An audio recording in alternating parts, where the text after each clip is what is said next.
नमस्कार, स्वागत है आपके अपने YouTube channel Awadh study centre Mahbubganj में। और मित्रों, आज इसमें हम लेकर के आए हैं बाल विकास एवं शिक्षा शास्त्र यानी चाइल्ड डेवलपमेंट एंड पेडागोजी, और ये सीटेट से संबंधित है। दोस्तों,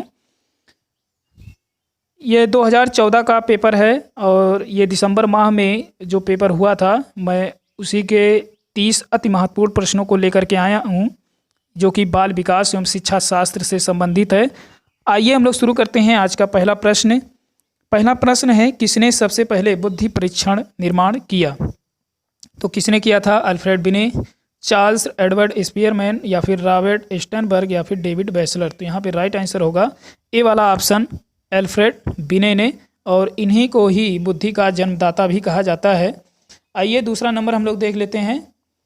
दूसरा नंबर है, एक शिक्षक कक्षा के कार्य को एकत्र करता है और उन्हें पढ़ता है, उसके बाद योजना बनाता है और अपने अलग पाठ को शिक्षार्थियों की आवश्यकताओं को पूरा करने के लिए समायोजित करता है। वह डॉट डॉट कर रहा है। क्या कर रहा है? सीखने के लिए के रूप में आकलन, या फिर सीखने के लिए आकलन, या फिर सीखने के समय आकलन, या फिर सीखने का आकलन। तो यहाँ पे राइट आंसर होगा बी वाला ऑप्शन, एकदम राइट जाता है कि सीखने के लिए आकलन कर रहा है।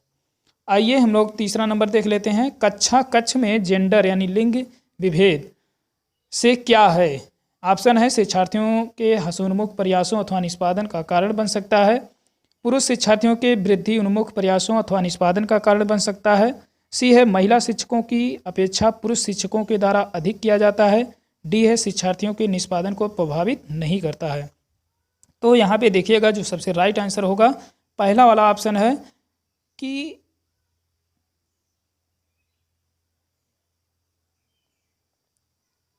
शिक्षार्थियों के हसोन्मुख प्रयासों अथवा निष्पादन का जो कारण बन रहा है जेंडर से कक्षा कक्ष में। आइए हम लोग चौथा नंबर देख लेते हैं। चौथा नंबर है, ध्वनि संबंधी जागरूकता निम्नलिखित में से किस क्षमता से संबंधित है? तो आपके ऑप्शन है, सही व धारा प्रवाह बोलना। बी है, जानना समझना व लिखना। सी है, व्याकरण के नियमों में दक्ष होना। डी है, ध्वनि संरचना पर चिंतन करना व उनमें हेर फेर करना। तो यहाँ पे जो राइट आंसर होगा कि ध्वनि संबंधी जागरूकता के लिए, तो ये है डी वाला ऑप्शन कि ध्वनि संरचना पर चिंतन करना व उनमें जो है हेर फेर करना। आइए पांचवा नंबर हम लोग देख लेते हैं। पांचवा नंबर है, प्रकृति पोषण विवाद निम्नलिखित में से किससे संबंधित है? व्यवहार एवं वातावरण, वातावरण एवं जीव विज्ञान, वातावरण एवं पालन पोषण, या फिर डी वाला ऑप्शन आनुवंशिकी एवं वातावरण। तो यहाँ पे राइट आंसर होगा डी वाला ऑप्शन आनुवंशिकी एवं वातावरण।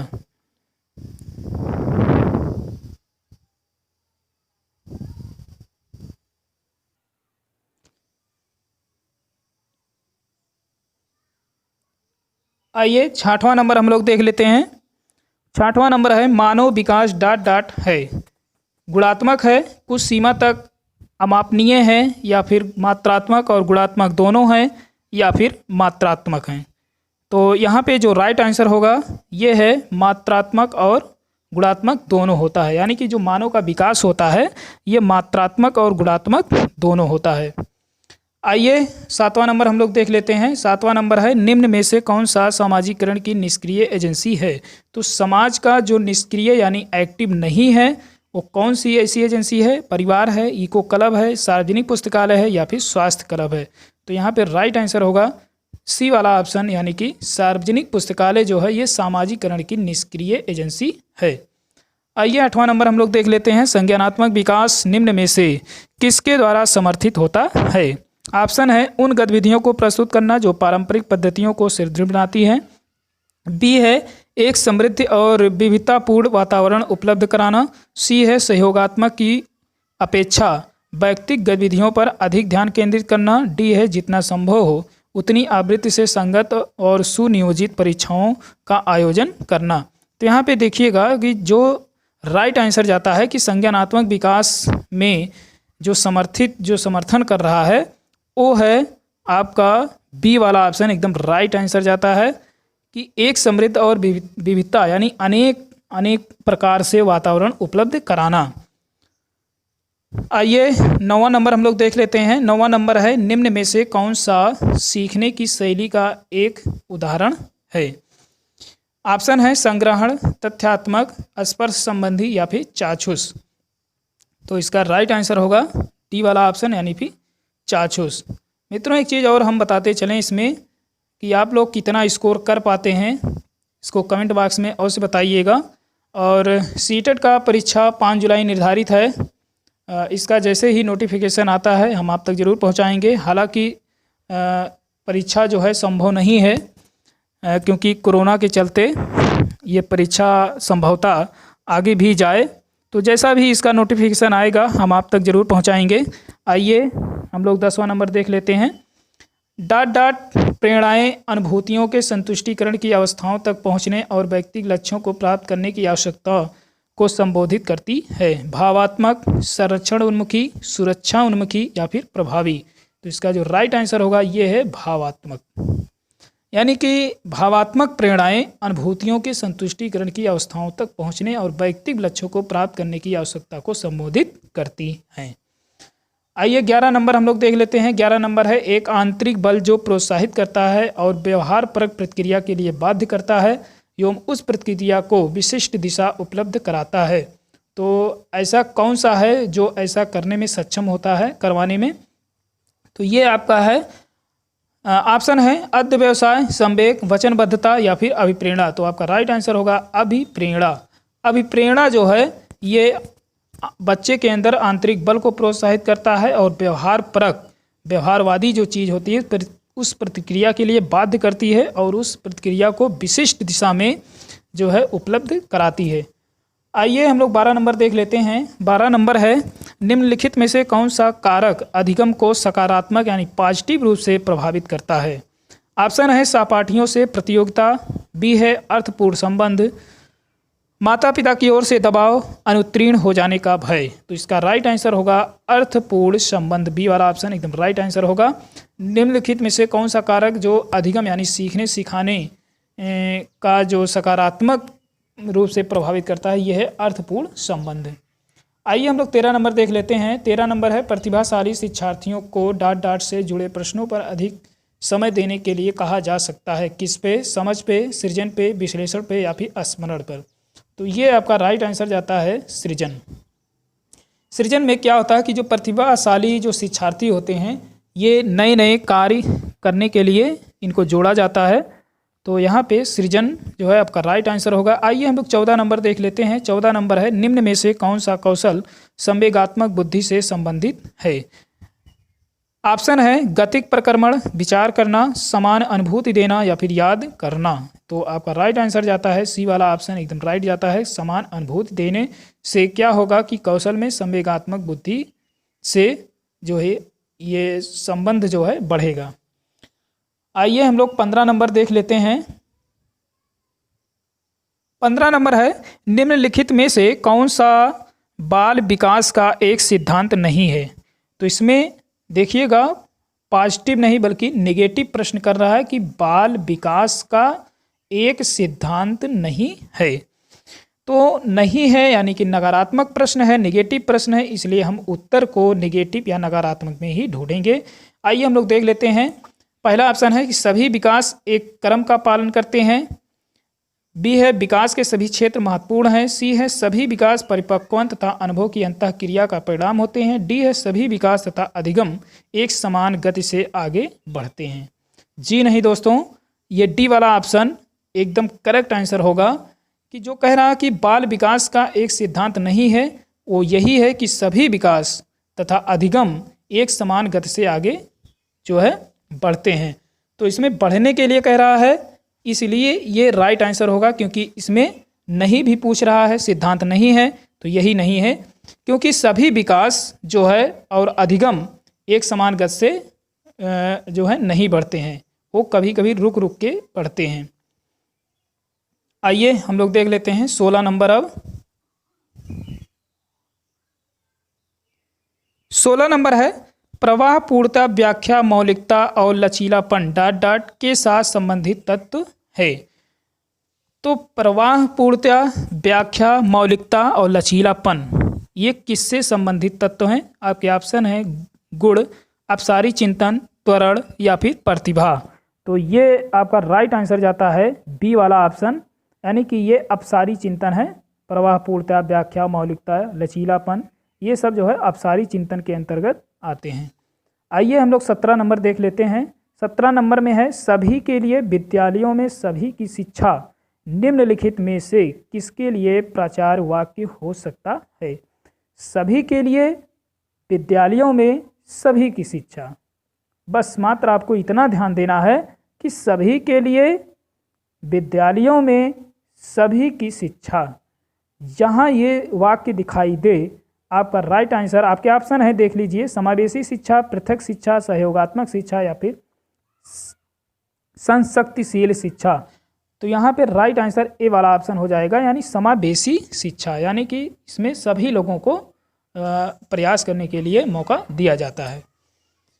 आइए हम लोग देख लेते हैं 18 नंबर। 18 नंबर है निम्न में से कौन सी शब्दावली प्रायः अभिप्रेरणा के साथ अंतः बदलाव के साथ इस्तेमाल की जाती है। तो कौन सी ऐसी शब्दावली है जो अभिप्रेरणा के साथ आंतरिक बदलाव के साथ इस्तेमाल किया जाता है। आपके ऑप्शन है संवेग, आवश्यकता, उत्प्रेरणा या फिर पुरस्कार। तो यहाँ पे जो राइट आंसर होगा बी वाला ऑप्शन, यानी कि आवश्यकता। आवश्यकता जो होती है वो प्रेरणा के साथ अंतः बदलाव के साथ इस्तेमाल की जाती है, क्योंकि जब तक आवश्यकता नहीं होगी तब तक आपका अभिप्रेरणा नहीं बढ़ेगा, और जब आवश्यकता होगी तभी आपका अभिप्रेरणा बढ़ेगा। इसीलिए जो ये अंतः बदलाव होता है, तो यहाँ पर राइट आंसर होगा आवश्यकता। आइए 19 नंबर देख लेते हैं।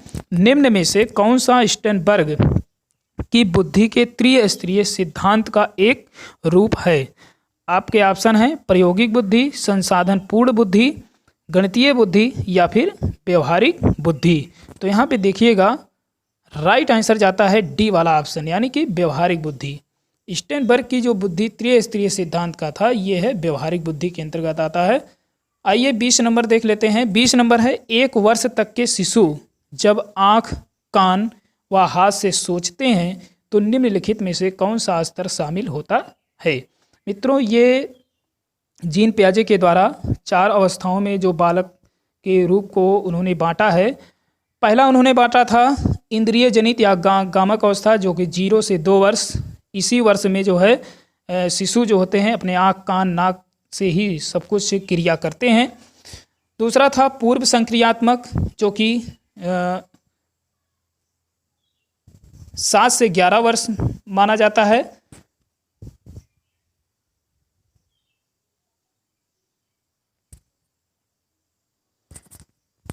हाँ, फिर से इसको देखिएगा।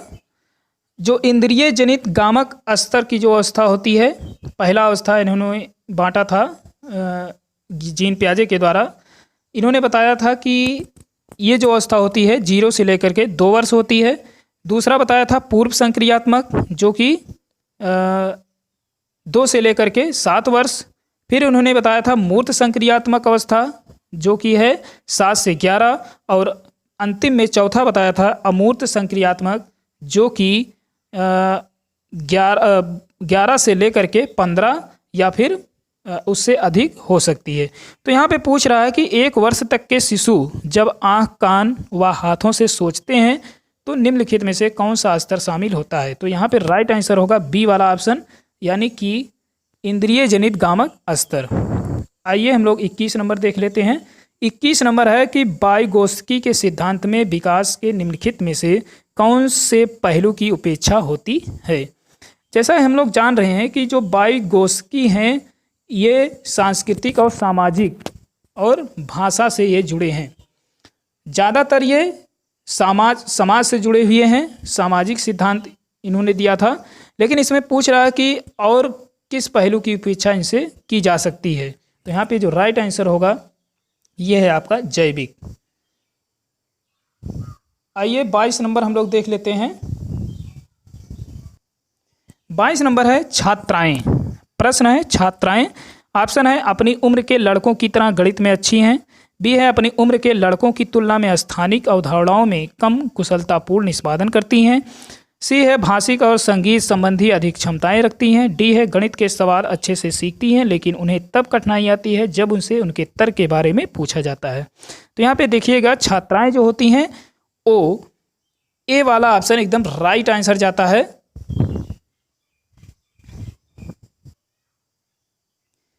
अपनी उम्र के लड़कों की तरह गणित में अच्छी होती हैं। ये राइट आंसर ए वाला जाता है कि अपनी उम्र के लड़कों की तरह गणित में ये अच्छी होती हैं। आइए हम लोग 23 नंबर देख लेते हैं। 23 नंबर है ग्रेड अंकों से कैसे अलग है। यह प्रश्न निम्न में से किस प्रकार के प्रश्नों से संबंध रखता है। पहला ऑप्शन है विश्लेषणात्मक, बी है मुक्त अंत वाला, या फिर समस्या समाधान, या फिर अपसारी। तो यहाँ पे जो राइट आंसर होगा आपका ये है विश्लेषणात्मक, यानी कि ए वाला ऑप्शन यहाँ पे राइट आंसर होगा। आइए हम लोग 24 नंबर देख लेते हैं। 24 नंबर है कि शब्दों में अक्षरों के क्रम को पढ़ने में कठिनाई का अनुभव करना और अक्सर चाक्षुष स्मृति का ह्रास डॉट डॉट से संबंधित है। तो ये किससे संबंधित है ये पूछना चाह रहा है। तो आपके ऑप्शन है डिसकैल्कुलिया, या फिर डिसग्राफिया, डिसप्राक्सिया, या फिर डिसलेक्सिया। तो यहाँ पे राइट आंसर होगा ये आपका है डी वाला ऑप्शन, यानी कि डिसलेक्सिया। जो पढ़ने में विकार उत्पन्न करे वो है डिसलेक्सिया। आइए हम लोग 25 नंबर देख लेते हैं। 25 नंबर में है रिया कक्षा में पिकनिक तय करते हेतु ऋषभ से सहमत नहीं है। वह सोचती है कि बहुमत के अनुकूल बनाने के लिए नियमों का संशोधन किया जा सकता है। यह सहपाठी विरोध पियाजे के अनुसार निम्नलिखित में से किससे संबंधित है। ऑप्शन है संज्ञानात्मक अपरिपक्वता, प्रतिक्रिया, सहयोग की नैतिकता, या फिर विषम नैतिकता। तो यहाँ पर राइट आंसर होगा सी वाला ऑप्शन, यानी कि सहयोग की नैतिकता पर आधारित है। आइए 26 नंबर देख लेते हैं।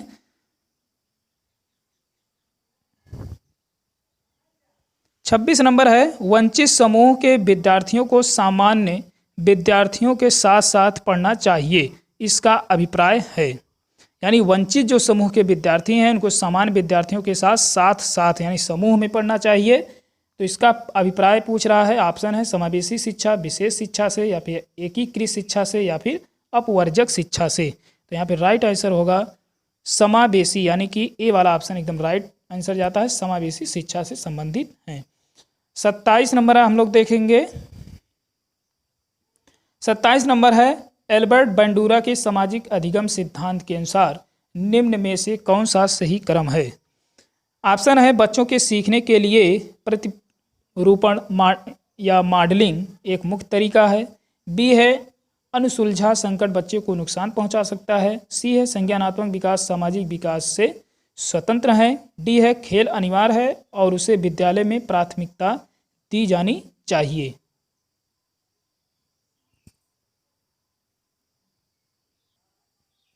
तो यहाँ पे जो राइट आंसर होगा ये है आपका ए वाला ऑप्शन, एकदम राइट आंसर जाता है कि बच्चों के सीखने के लिए प्रतिरूपण यानी कि एक मॉडलिंग का जो है मुख्य तरीका है। ये है एल्बर्ट बंडूरा के द्वारा। आइए 28 नंबर हम लोग देख लेते हैं। 28 नंबर में है कि जब बच्चे एक अवधारणा को सीखते हैं और उसका प्रयोग करते हैं तो अभ्यास उनके द्वारा की जाने वाली त्रुटियों को कम करने में मदद करता है। यह विचार डॉट डॉट के द्वारा दिया गया। किसके द्वारा दिया गया? यानी कि देखिएगा कि जब एक बच्चा है कि एक अवधारणा को सीखने में प्रयास कर रहा है, उसका प्रयोग कर रहा है, तो अभ्यास उनके द्वारा। अब यहाँ पे देखिएगा कि अभ्यास, ये लाइन क्लियर करिएगा कि अभ्यास उनके द्वारा की जाने वाली त्रुटियों को कम करने में मदद कर रहा है। तो अभ्यास का नियम किसने दिया था? आप लोग जान ही रहेंगे कि थॉर्नडाइक ने। आपके ऑप्शन है जीन पियाजे, जेबी वाटसन, लेविगोत्स्की या फिर ए.एल. थॉर्नडाइक। तो यहाँ पे राइट आंसर होगा डी वाला ऑप्शन, यानी कि ई.एल. थॉर्नडाइक ने। 29 नंबर है सिद्धांत चित्र डॉट डॉट के द्वारा निम्न यानी नवीन अवधारणाओं की समझ बढ़ाते हैं। तो सिद्धांत जो चित्र होते हैं वो कैसी नवीन अवधारणाओं को समझ बढ़ाते हैं? पहला ऑप्शन है विशिष्ट विवरण पर एकाग्रता केंद्रित करने, बी है अध्ययन के लिए शैक्षणिक विषय वस्तु की प्राथमिकता तय करने में, सी है तर्कपूर्ण ढंग से सूचनाओं को व्यवस्थित करने की योग्यता को बढ़ाने में, डी है विषय क्षेत्र के बीचों बीच के ज्ञान को हस्तांतरण करने में। तो यहाँ पे देखिएगा 29 का सी वाला ऑप्शन एकदम राइट आंसर जाता है कि तर्कपूर्ण ढंग से सूचनाओं को व्यवस्थित करने की योग्यता को बढ़ाते हैं। आइए 30 नंबर और अंतिम देखेंगे। निगमनात्मक तर्कणा में शामिल है। तो कौन शामिल है, यानी पॉजिटिव प्रश्न है, सकारात्मक प्रश्न है। ऑप्शन है विशिष्ट से सामान्य की ओर तर्कणा, ज्ञान का सक्रिय निर्माण और पुनर्निर्माण। सी है अन्वेषपरक सीखना और स्वतः खोजपरक संबंधी पद्धतियाँ। डी है सामान्य से विशिष्ट की ओर तर्कणा। तो जो तर्क है ये आपका ऑप्शन है डी वाला ऑप्शन एकदम राइट आंसर जाता है कि सामान्य से विशिष्ट की ओर जो तर्क है वो निगमनात्मक तर्कणा में शामिल है। मित्रों, ये था सीटेट बाल विकास शिक्षा शास्त्र से हमने 30 अति महत्वपूर्ण प्रश्नों को लिया। यदि ये वीडियो आप लोगों को अच्छा लगे तो अधिक से अधिक शेयर करें, लाइक करें और सब्सक्राइब भी करें ताकि इसका लाभ अधिक से अधिक लोगों को पहुंच सके। और मित्रों, आप लोग हमें कमेंट में ये भी बताइए कि आप लोगों का स्कोर कितना रहा। तो आप लोग ऐसे ही पढ़ते रहिए, हम आपको ऐसे ही अच्छे अच्छे video Awadh study centre Mahbubganj के माध्यम से लाते रहेंगे।